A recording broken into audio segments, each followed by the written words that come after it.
Welcome to APPA's weekly webinar. My name is Billy Zadig, Manager of Special Projects for APPA. Just a couple of housekeeping items before we get started. The webinar recording will be posted to the APPA webpage later this afternoon. You will receive a follow-up email in the next couple of days with a link to the webpage where all webinar recordings are housed, as well as links to our upcoming webinars. We have webinars planned out through December 2021, and most are open for registration. Professional Continuing Education and AIA CLU credits are being offered for today's program. If you are an AIA professional requiring a certificate, please send an email to me at Billie, B-I-L-L-I-E, @appa.org, along with your AIA membership number if you have not done so in the past. All attendees are in listen-only mode. Please type your question in the chat box and they will be answered in the order they are received. If we run out of time and we still have questions, responses will be sent directly to the person asking the question by one of our presenters. At this time, it's my pleasure to turn this over to Pete, Zora, and Lander Medlin. Pete and Lander, take it away. Thanks, Billy. We are thrilled to have APPA hosting our pre-release webinar for the 8 state of facilities in higher education. And I think it's particularly terrific to be here with Lander in a review of what it is our organizations are seeing today and on the horizon in the stewardship of higher ed.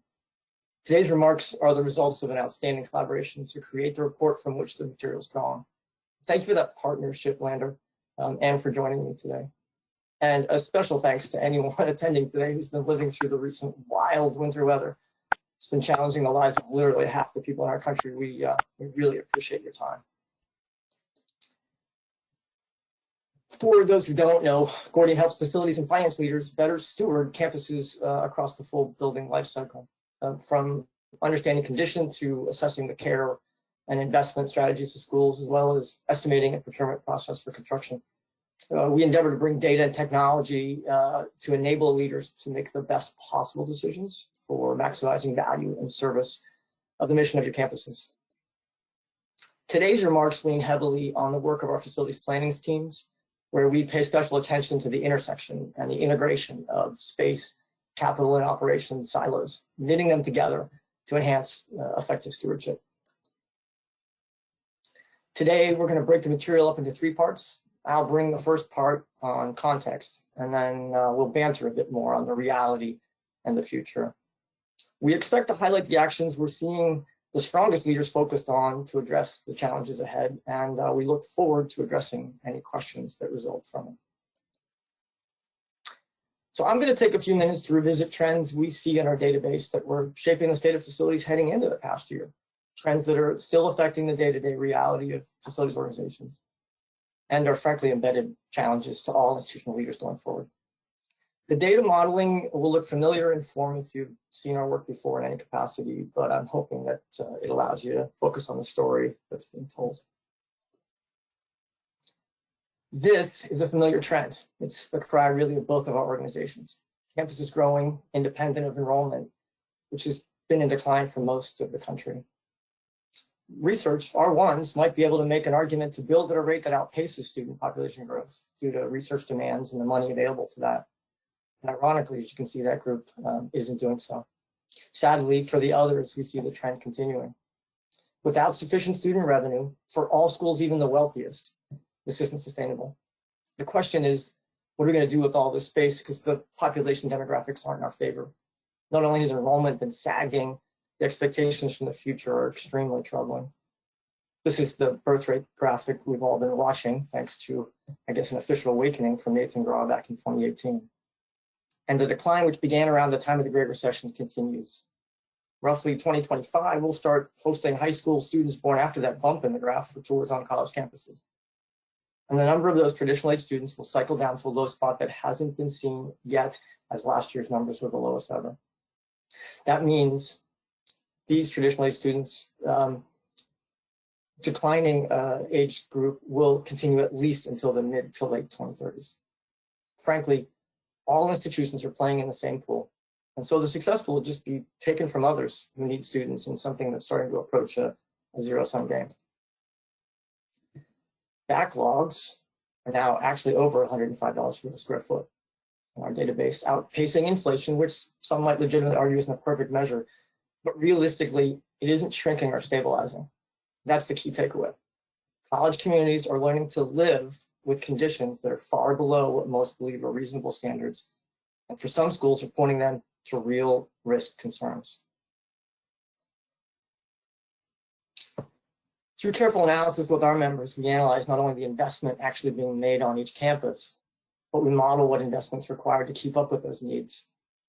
It won't surprise most joining us today that across our database, and probably for you, the investment level isn't keeping up to match the targeted need, and the gap's growing. Early signs for fiscal 2021 are that's gotten even worse. And surely you know the truth about the situation on your campus better. The underinvestment, in combination with that unsustainable quantity of space, is the source of the accumulation of backlog. And frankly, given the gap above, Lander and I believe it's the creative, competent leadership across the industry that's keeping that backlog curve on the previous slide from growing even more rapidly than it is today. Still, while this instinct for schools to redirect money away from investment in their physical assets in times of need is not unfamiliar, and it's even understandable in times of true crisis, and you could argue this is a time of true crisis. We expect this trend to continue with extremely detrimental consequences. The investment drop in 2010 wasn't made up until 2016, and by then the gap was robustly established. A similar drop in 2021 with a 6-year recovery window would dramatically expand that investment shortfall you're seeing. No Gordian presentation is complete without a discussion of construction age in our database. The dark blue area represents the construction age of all the buildings in that database. There are 2 big historical spikes in construction across the industry. Your campus is going to look different, of course. But those 2 waves of work bring life cycle needs, and they're starting to stack up on each other. So old buildings need help as they reach the 2nd and maybe even 3rd life cycle. And buildings on your campus that people think are new because they were built mid-century, yeah, they're starting to hit life cycles for the first time. The financial demands of those life cycles are really starting to compound. Another way to look at the aging is to think about the renovation age of the buildings. It's the time since their last major renovation that essentially resets the clock on the building's life. This graph, showing the percentage of buildings of various ages, we see expansion in the navy and the gray tiers. Those windows, 10 to 25 years and over 50, are really another way of seeing those waves of construction from the previous chart. Any building not renovated for more than 50 years shows gray. Any building, even older ones that received the renovation along the way, but haven't seen major attention in 10 to 25 years, shows up navy. So we're approaching life cycle in navy, and we're there and beyond in gray. The financial pressure is on. So what about our shared experience right now and over the past year? Our colleague and collaborator from last year, Brian Harvey, helped dream up this image showing where things are heading. Enrollment dropping would lead to net revenue dropping, and with it, resources available for spending on the campus itself, leaving facilities needs as the only area to continue its growth. Last year in this report, we said that this trend was coming in 2026, and that we very well might see the acceleration of that time frame to 2020 due to the pandemic. In fact, nearly every school around the country got a taste of at least some of these trends in the last year, even if your enrollment held.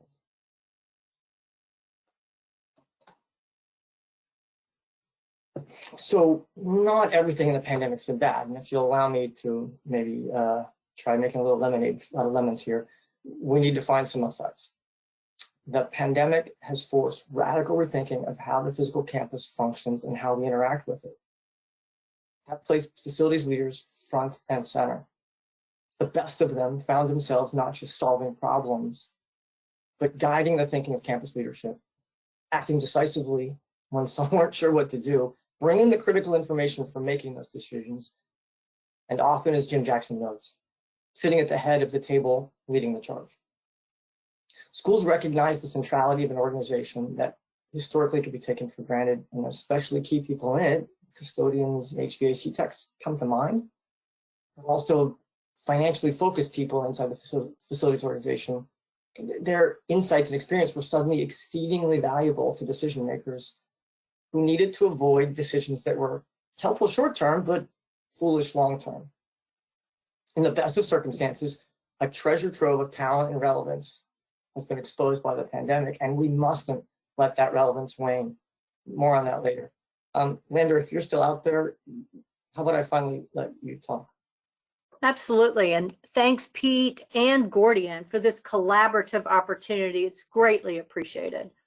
COVID has revealed the existing longstanding facilities issues and lack of financial capacity that you highlighted in the context section.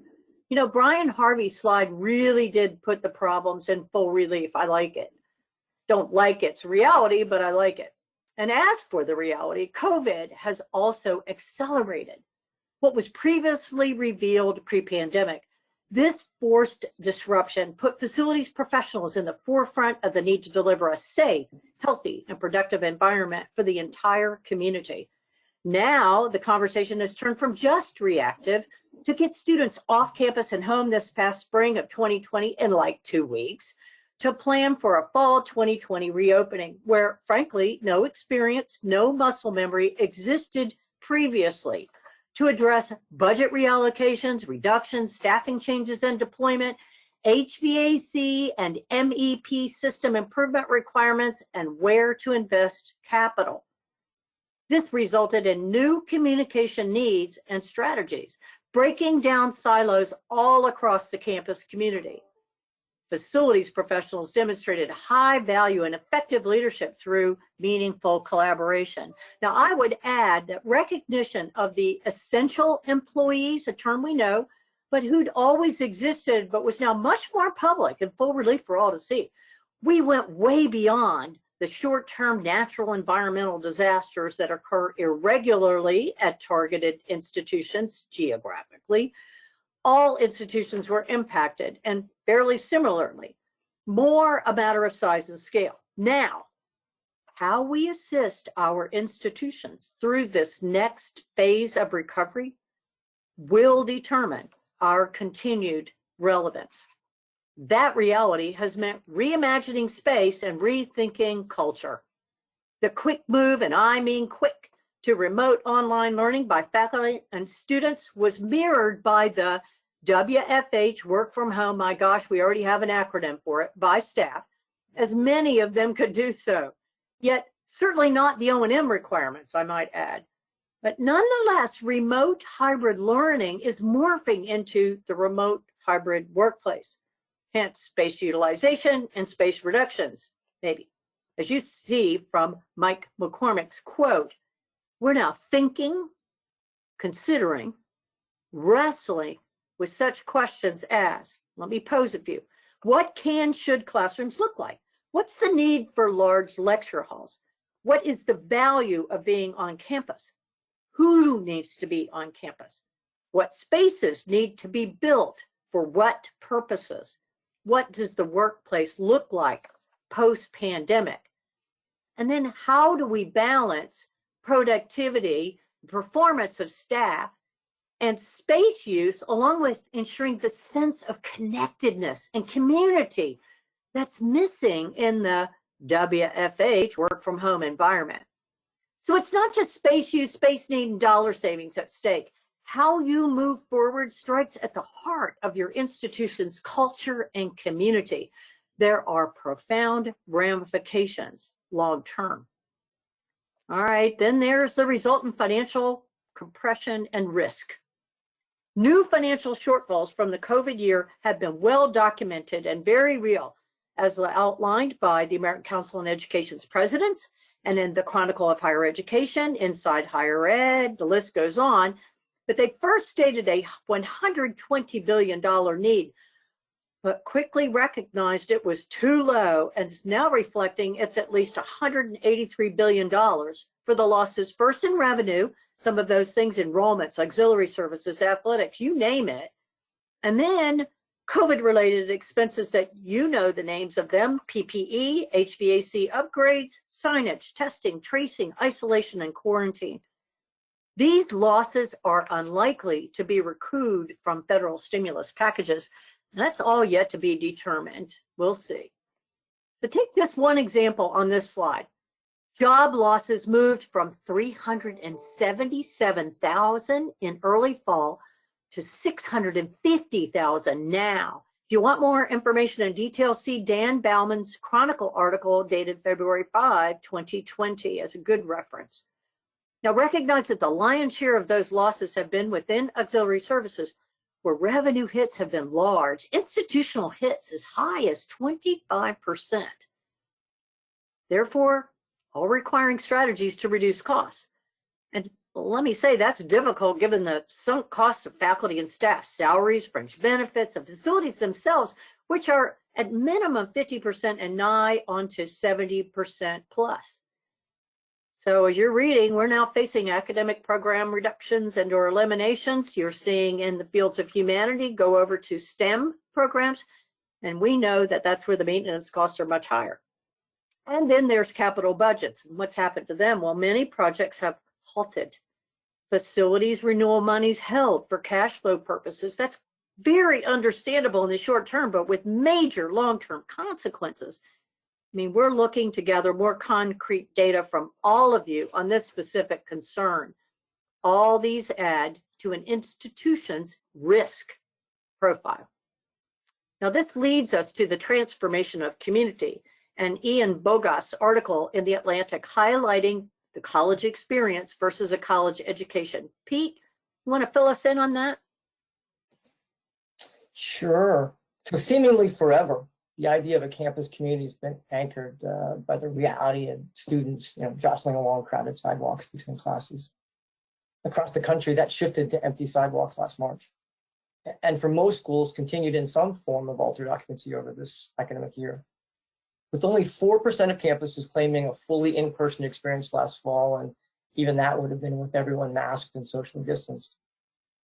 Everyone was getting a glimpse into a new kind of campus experience.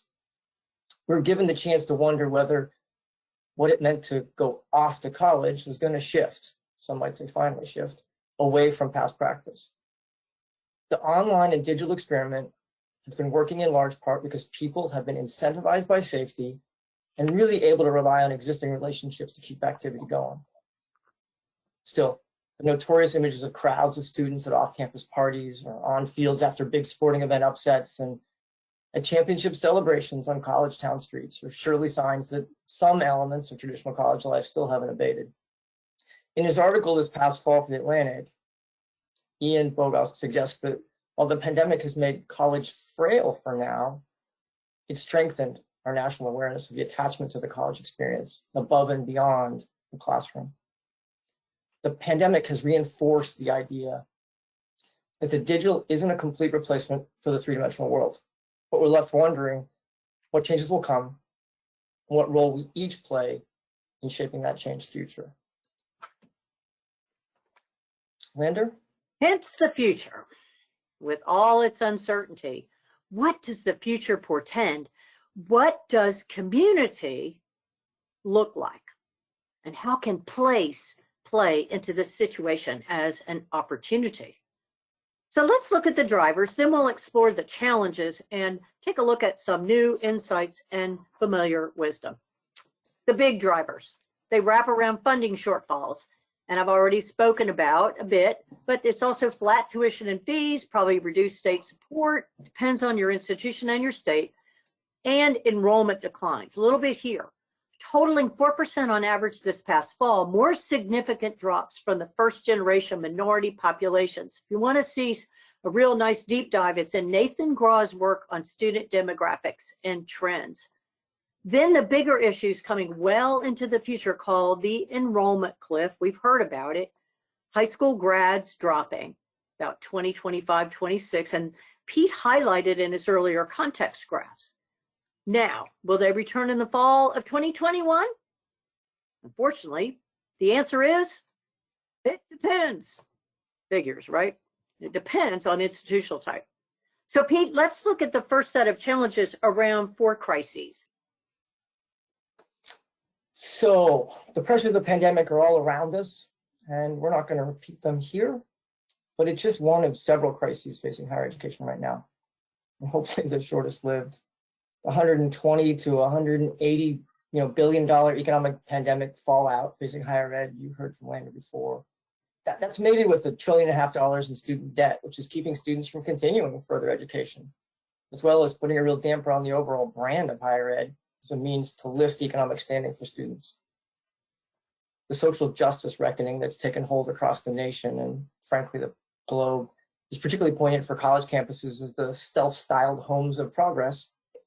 A disturbing reckoning with past injustices perpetuated by people associated with schools or even by the schools themselves is accelerating an already simmering discussion about creating a welcoming environment for those students whose experiences haven't been included in the formulation of campus identity historically.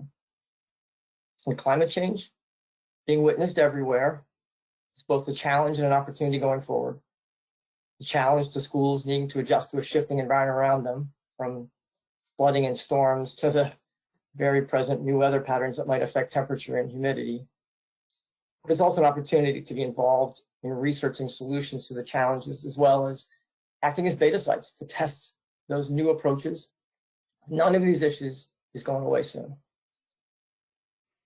So next is the evolution in the student experience, and it encompasses many things.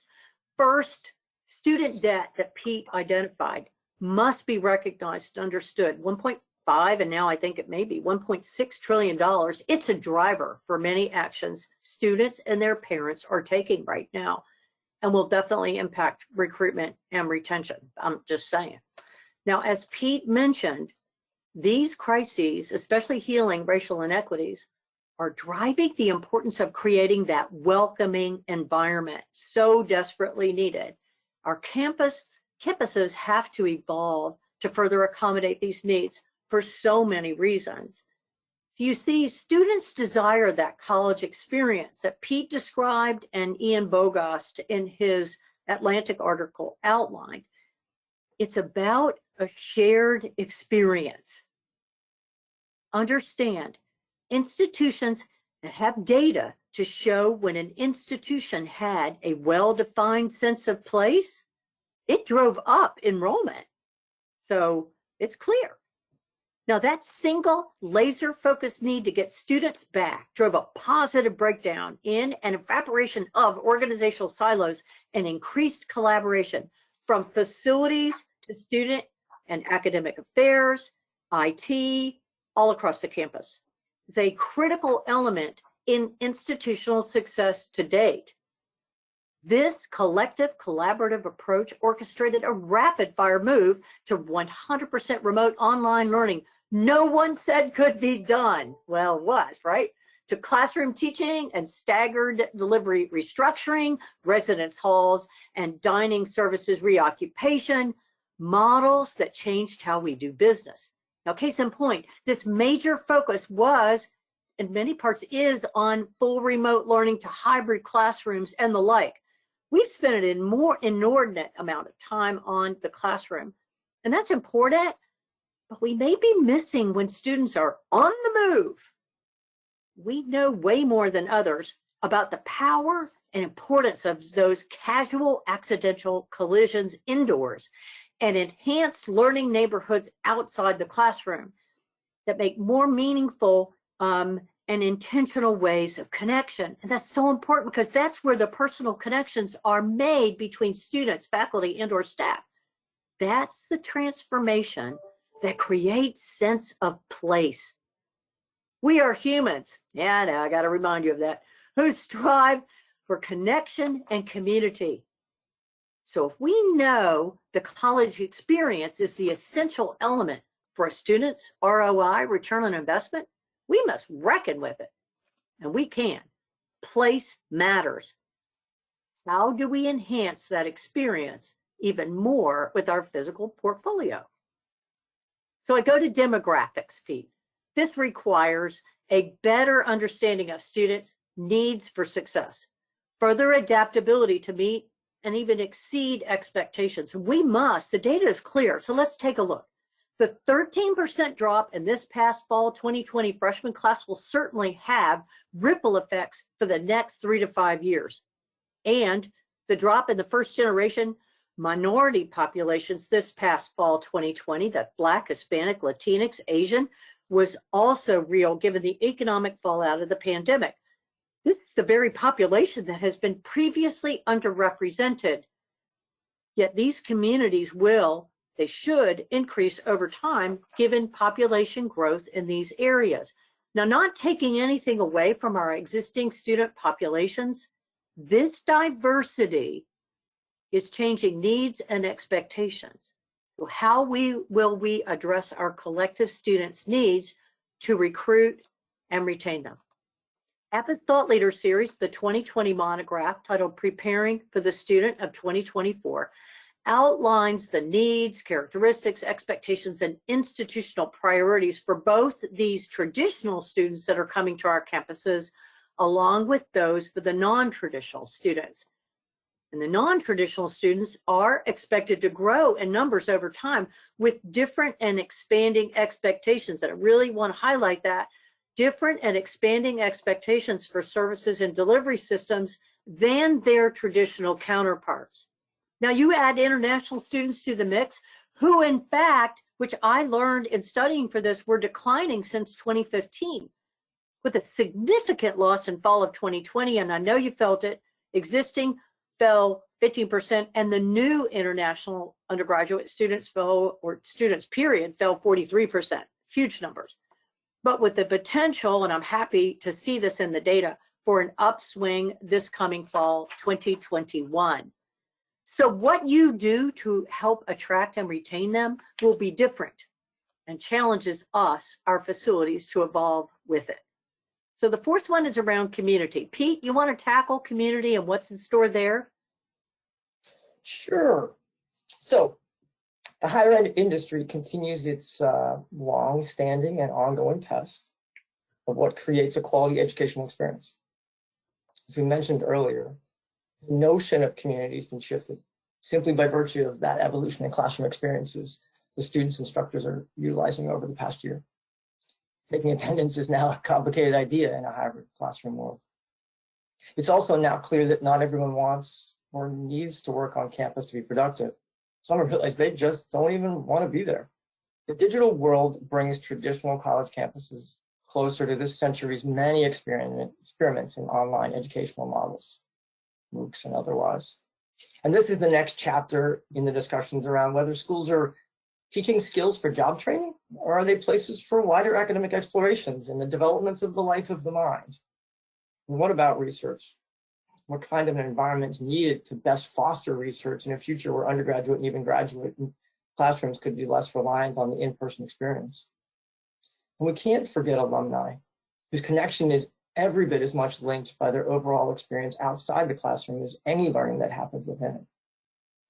All of these drivers compel us to rethink our assumptions about the future and how we'll approach it. We would argue that our evolving understanding of the assumptions made about what a collegiate community looks like in the future is going to underpin literally every decision we make about the kinds of campuses we maintain, modernize, reimagine going forward. So we see 4 areas right now that our data and understanding would indicate are the places to focus. Lander and I are going to walk through each of these ways we believe you should consider and chart your own institution's future. We've heard people saying it, we need more space. We won't ever need space again. Everything will all return to normal after the vaccine rollout. The only one I'm confident isn't true is the last one. What I do know is true is that the door has been opened to rethink space on campus. We no longer have to imagine what a different collegiate experience is like because it's being lived by millions daily. The corporate and particularly the tech world have long since been exploring new ways to work. The pandemic has freed us all to reimagine what's required to support collegiate education and research.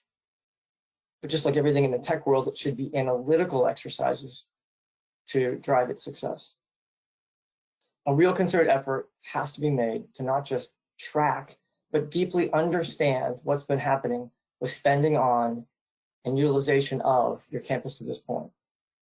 And that now has to include the completely reimagined world of the past 12 months, where old metrics just may not apply anymore. Similarly, nothing going forward can be effective without clarity about the educational practices to be happening on your campus. The arrival of the digital experience isn't going away. So even if we bounce back to some middle ground, we're going to continue to see an expanded remote teaching and working experience within college campuses, and we need to factor that into our understanding. A sustained effort to hear and be heard about what the academic community aspires to have happen going forward is essential to understanding the role the physical campus will play. Those educational practices must be informed by and intrinsically linked to what's possible to support with your facilities now and in the future. The extraordinary measures taken to make education possible during the pandemic, for which facilities organizations probably still haven't gotten enough kudos, can't be sustained. And some compromise must be outlined in a rich and thoughtful conversation between facilities professionals who know how to make it happen and the senior leadership who will be aspiring to that new and evolving campus of the future. It's only then that you'll have developed a story that not only will everyone believe, but everyone will buy into because they'll have been a part of creating it. As facilities people, you've built the confidence in these relationships over the past year on the basis of your hard work and leadership. That connection is essential to success in creating the right campus of the right size for its future. Pete, you're so right. That story, that narrative, that clarity, that alignment with our senior institutional officers from facilities professionals and financial officers is critical, because we know in investment alignment, recognize that backlogs remain. They're getting worse. We saw that in the context and the reality, no matter what we name it. I never like the term deferred maintenance, but it is what it is. Deferred renewal, facilities optimization or modernization, whatever you want to call it, that it doesn't just remain, it is staggering. And it's all increasing the institution's risk and reliability issues, thereby negatively impacting building portfolios. Yes. So it's critical to match built resources with user expectations. And so let me talk about this a little bit. It's rethinking how we drive need by increasing communication with our users, the academic provosts, deans, faculty, student services staff, etc., to determine real needs and highest priorities. And I should say that again. What are the real needs in this environment and what are the highest priorities, which could then open up the opportunity to determine what we can and cannot do, what resources we do and do not have. Having the institution, and I really mean this, having the institution help drive those key decisions to align resources accordingly. Facilities professionals cannot do that alone. Financial officers cannot do that alone. As the old saying, it takes a village. Yet, facilities professionals can indeed drive that discussion with solid data given our newfound relevance. Now, I want to suggest to you to get into the Gordian report because it identifies several institutional risk questions that we believe you will find valuable for enhanced institutional dialogue. These risk questions help you understand your tolerance for same and help with prioritization. Very, very important. And then note on the slide those 5 bullet points.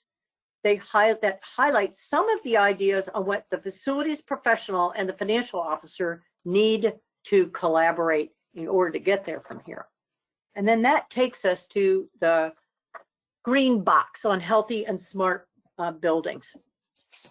And in the report specifically, the Gordian's report, it says, and I'm going to quote this, short-term responses to the coronavirus had the unintended consequence of establishing a new floor for what constitutes a healthy space. Really powerful statement, establishing a new floor for what constitutes a healthy space.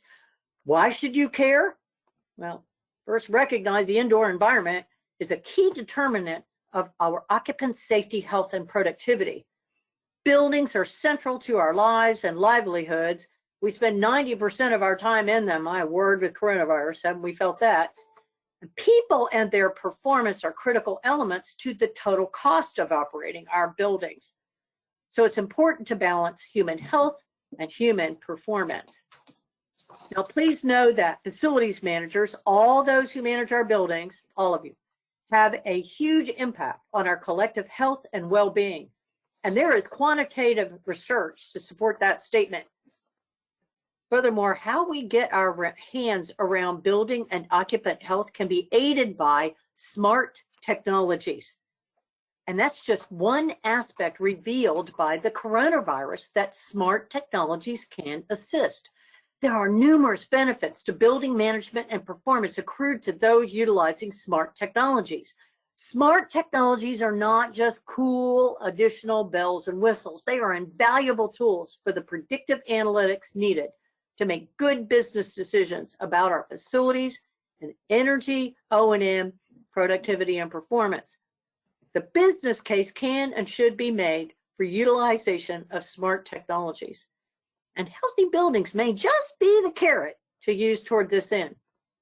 So note the bullet points on the slide, and they reflect the why and what we are attempting to do with our latest Healthy Smart Building Task Force initiative and a survey that we expect to distribute together next week. Pete, let's take a look at that last box on organizational change.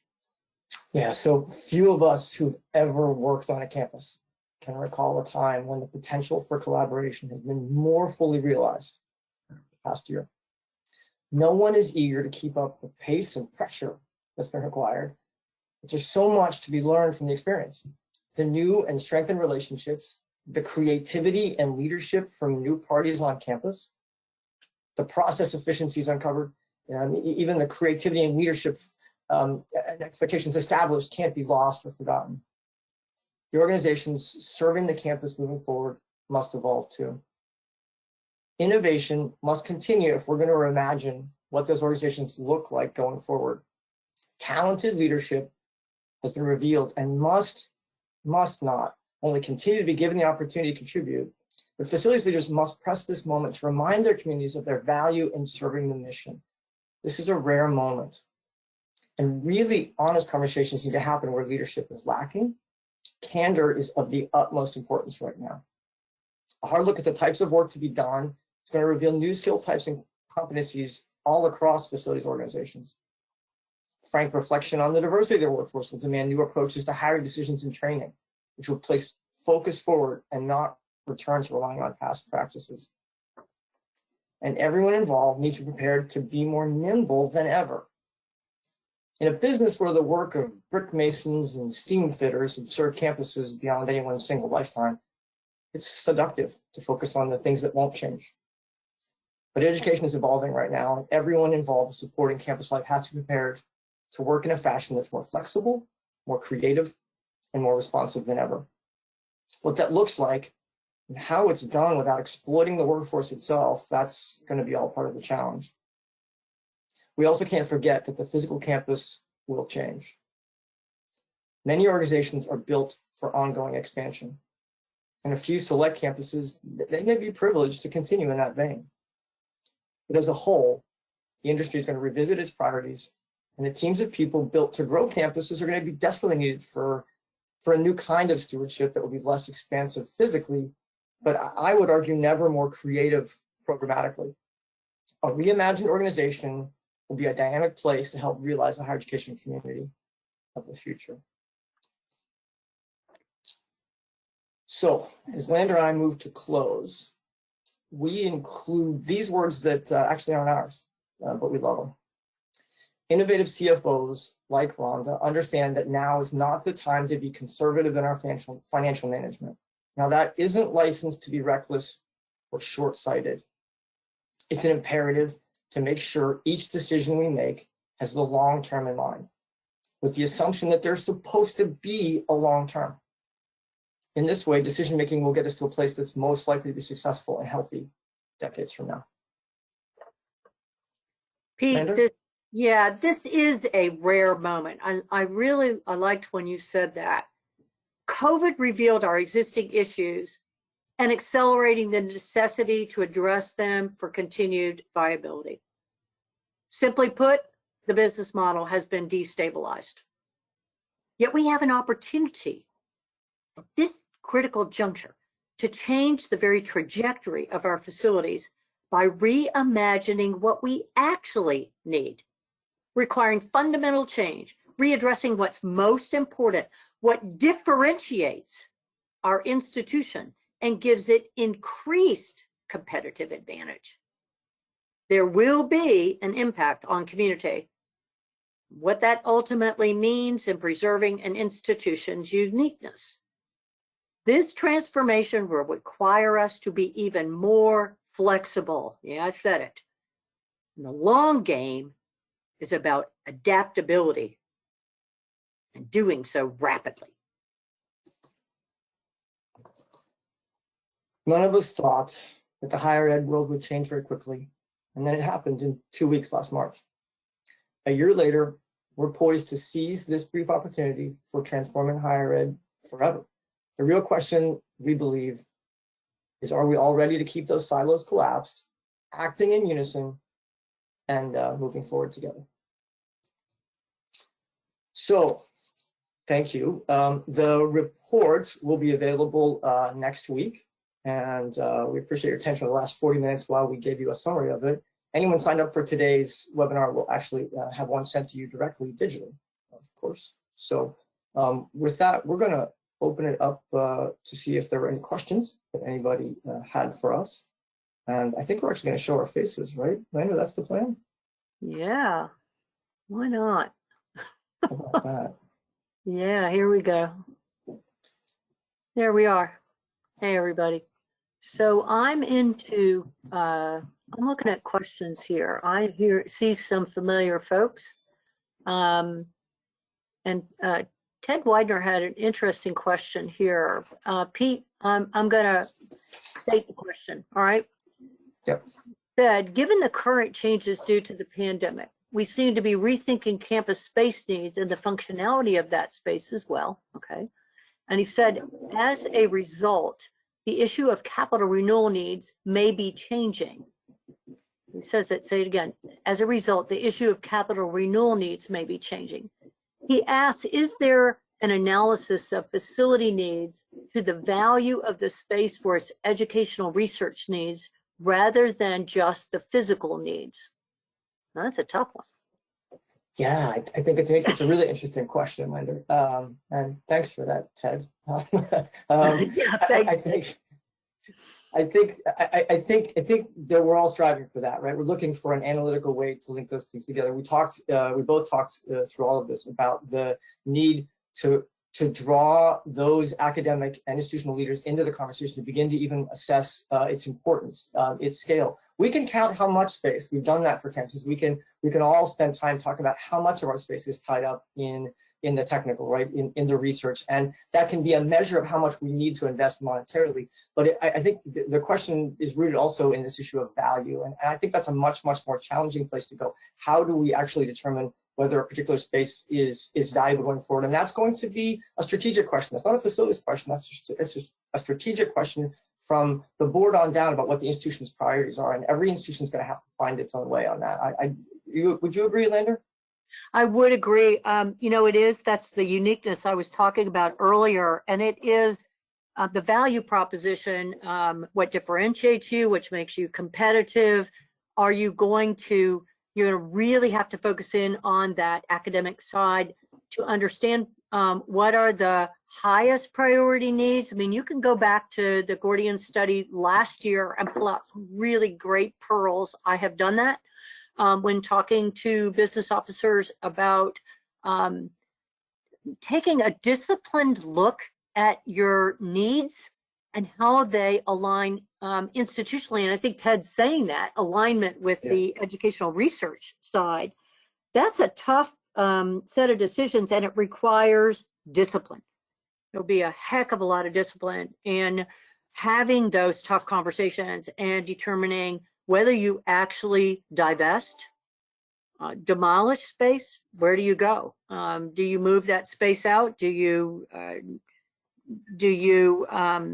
sell that space? I mean, these are big issues that have to be done on each and every campus, but I think it is a really great question. And certainly I think your team may want to delve into, and we could take all these questions, Pete, and have your team delve into them a bit more, and give some meaty responses back too, rather than just the two of us. Do you agree with that? Absolutely. We'll take it up. Yeah. So I have another one, Pete, from JB Messer. Hi, JB. JB says, our staff losses have been mainly in the administrative support areas across the college. And he's talking about clerical administrative assistants. And he says it places the onus onto the administrative staff to expend additional time for these tasks. And I don't disagree with that. And I think it's actually going to get worse before it gets better. Pete, you want to make he's making a statement there. You want to make any comments about that? Yeah, I would say that's certainly the natural response for most institutions, but we have been starting to see schools all across the country taking some deep cuts into their faculty, right? There have been places, not only are there state legislators rethinking the whole notion of tenure, but there have definitely been some public and private institutions looking hard, and specifically a bunch of private institutions which have begun releasing entire programs and releasing the faculty that go with that. So I think that we are not going to be immune from dramatic reshaping of the institutions. It's a fair point, though, that historically, and I think going forward, there's always going to be a desire to reduce the number of administrators at moments like this. Historically, if you go back hundreds of years, there weren't a lot of administrators around. There were teachers, and those teachers, as faculty, did everything. They were counselors, they were therapists, they were educators. They did everything, almost everything but serve the food. And that has changed, and we're much, much more specialized today. And so there's a natural tension there that we're always going to see the push on those administrative functions. And we're going to have to grapple with that. But unlike past experiences, I do think we're starting to see a tremendous number of institutions that are going to cut faculty. And that's going to, we talked about Ted's question about space, right? If we shrink the amount of faculty, if we remove departments, now we have funny issues with space, because pockets of the campus are going to be less dense. Pockets of the campus are going to be less occupied. And that's going to require reshuffling. It's going to require moving people around. And that's going to open up opportunities to really consider intentionally whether we need all of the space that we have today. Yeah, and Pete, I think that is getting at it. It's back to needs and priorities. I just pulled an article on the 15th, and it was called the Great Contraction. Right. That was a new term, sort of like it or not, by Lee Gardner. It was produced on Monday, February 15. So it might be a good read, and they're talking about, in every one of these institutions' cases, it was a review on the academic program side, faculty, et cetera. I think that's a good term. The Great Contraction was sort of like it or not, with all of the forces coming together. It will require that. We aren't going to just cut on the administrative side of the house and get our way out of this, right? That's right. Yep. Okay, so I have another one from a gentleman. I'm going to read this one. Because there's some front matter to it. It says the College Board continues to report that private and public universities have been unable to raise their net price beyond inflation since the Great Recession. Right, so we'll take that in. If the number of customers is declining, and you were talking about that in the context with students, it would appear that supply must be reduced.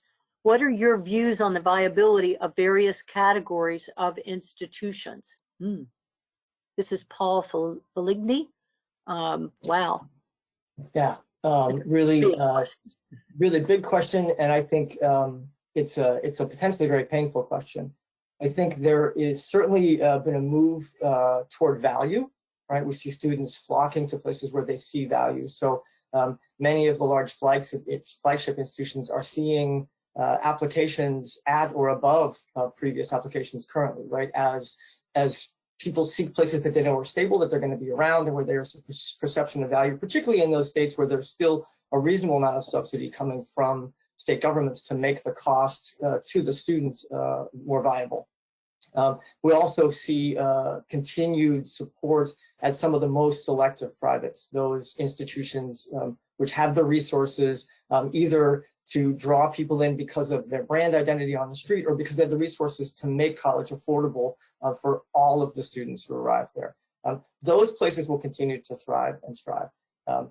And there will be plenty of opportunity for specialized institutions that have a particular niche in the market. Maybe there's a particular arts or music or other kind of specialty that they have that they deliver. There will always be a market for the best of those. The real challenge is going to come from those institutions, regardless of the type, right, Carnegie classification, those institutions who don't differentiate, right, who don't make themselves distinguish, who are striving to provide all of the bells and whistles that come with what we think of as the college education today, but don't really have anything that makes them unique. Those places, or don't offer a top-tier Division I football team, right, to draw people in. And those places will struggle, and it doesn't matter whether it's a small liberal arts college or a mid-size public university or even some of the larger privates, right? If they cannot call out something special and unique about their place in the marketplace, then they are the most at risk. And that is not a facilities issue. That's a programmatic. That's an academic question about what the institution is trying to accomplish. The goal for us is to help identify ways to make sure that the facilities organizations are as fine-tuned as possible to suiting that mission, and frankly are as aggressive as possible in management so that we can minimize the cost being directed to what we all know is the largest source of spend on campus after faculty, after staff and financial aid. Pete, I think you did a beautiful job of highlighting those different Carnegie classifications of institutions, and we already know the elites and the higher end research universities will, come through this. It is on that other end that we have great concerns, and all of this just reveals and accelerates it. So that's a wonderful job of articulating that about institutional types. I'm going to go to another one. Jeff Pierce asked this one. Institutions are looking at smart building technology. This will add another layer of complexity to M&O. Where will the money come from to adequately train staff that is already lacking in basic skills? That is an issue to a certain degree. And many of you already have smart technology. So let me take a little stab here, Pete, and then please come into this. This is, it has been highlighted. We have CMMS systems, and we have a tendency to have a lot of data, but we're data rich and information poor. How we utilize that data to make our decisions, and how we use it to not only reduce the energy costs associated with these smart technologies, but also the ways in which we can deploy O&M staff away from reactive and then to the more predictive and preventive stuff that keeps us from being into a plethora of hot-cold calls. So some of these technologies are already resident within your systems. And yes, some do. And many times I want to say something about the training part is many times the supplier of these will provide training in order to make sure that you're utilizing these packages well. So that might be another source, but these don't come cheap either if you don't have them. Pete, did you want to comment on that? Yeah, I mean, I just wanted to recognize that even in our remarks, I think it is a conflict that is still being worked out. I think importantly, Landry noted in her comments that this is a moment to point out, using a crisis, right? Never waste a good crisis. This is a moment when we can point out that these technologies are needed in order to really move forward in a modern environment. The best campuses right now with the smartest operations, smart technologies have been able to move through this the most effectively over the past year. And I think that's something we need to build on. We need to use that as evidence that having well-trained and well-developed staffs who are thinking preventatively, proactively, predictably, are going to be delivering a better, more effective kind of opportunity. And so let us not waste the crisis And I do think we have to lean on the training, whether that's the kind of top tier training that App is delivering through all of its programs, or maybe local training, trades, craft training that has to happen. We're going to have to do more of that. In a complicated way, some places are facing layoffs and they're facing furloughs, and I think it's an unfortunate reality that we hope most of those people will come back. We hope they'll come back. But as they come back, I think it's appropriate to challenge ourselves as organizational leaders to see if there's a way to develop that talent to match the needs of those buildings going forward. I don't think technology is going to go away. I do think we have seen some technology in the last 25 years that we've learned a lot from. And I think that if you talk to anybody who's been successful right now, they'll say that their tools are better, they're smarter as operators, we're getting to be more competent, the tools are becoming more resilient and more reliable and more durable. So I think we're getting better, and we shouldn't be afraid of the risks that have been taken in the past as a picture of the future. It will get better because we have already seen that in the best of campuses around the country. That's a great point. JB Messer, I'll refer people to a comment that he made about IT alignment. Alignment with the technology side even makes us more relevant, not less. And so with OT, operational technology, and that data versus IT, and then the security issues around that, I think we have some really interesting ways in which to work together, and absolutely must. So JB, I really appreciate that. Yeah, and as we've said, I mean, that integration, that collaboration that's happened this year, right? You've built all of those relationships up, so all the more reason to leverage those things going forward to help make the place run more smoothly and effectively going forward. Yeah, absolutely. And please know that if we do not get to your questions, we will take them all and we will respond by an email. That is for sure. We'll get back to you with a response to the question. One gentleman, Brian Firestone, asked, I wonder, or stated, the data covered here, is it tracked by state or region? And I think, Pete, it is. You want to let him know? Sure. I mean, the process that we use, we work with all of our members that use that access data on a regular basis, and we can cut it and carve it any particular different way. We work and create regional peer groups. We talk about academic or professional peer groups, and we establish whatever the best measure is to organize those things. And so we can cut and slice and dice that data any particular way.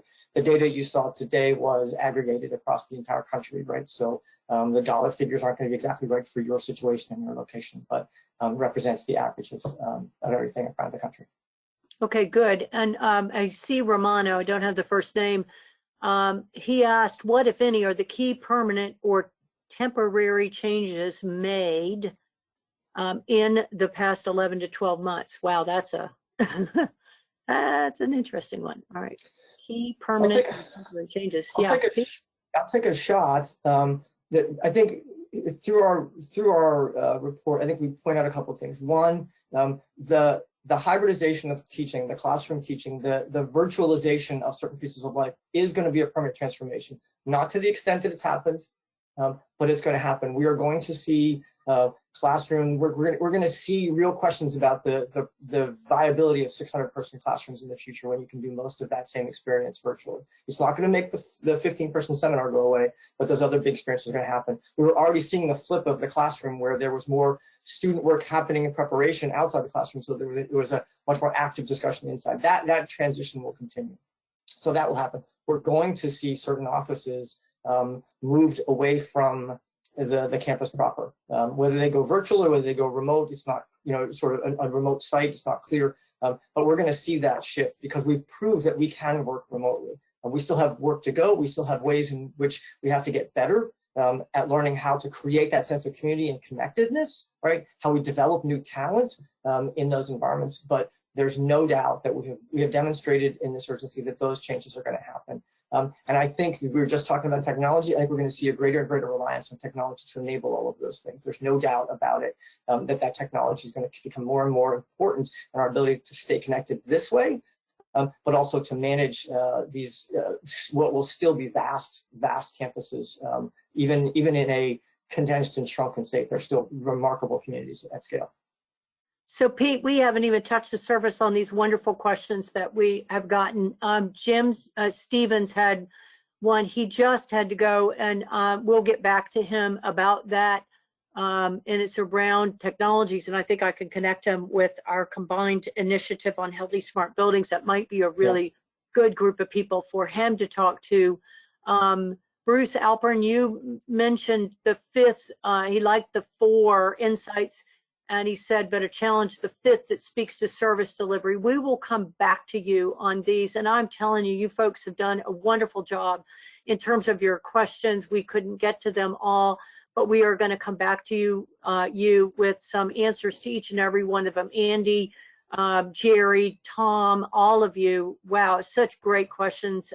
John Gibb, we just have a wonderful set of people asking just deep dive questions. So Pete, we have our homework to do here. Collectively, we'll do that. We want to make sure that people know that you have the monograph's going to go to all of them, correct? You want to let them know that?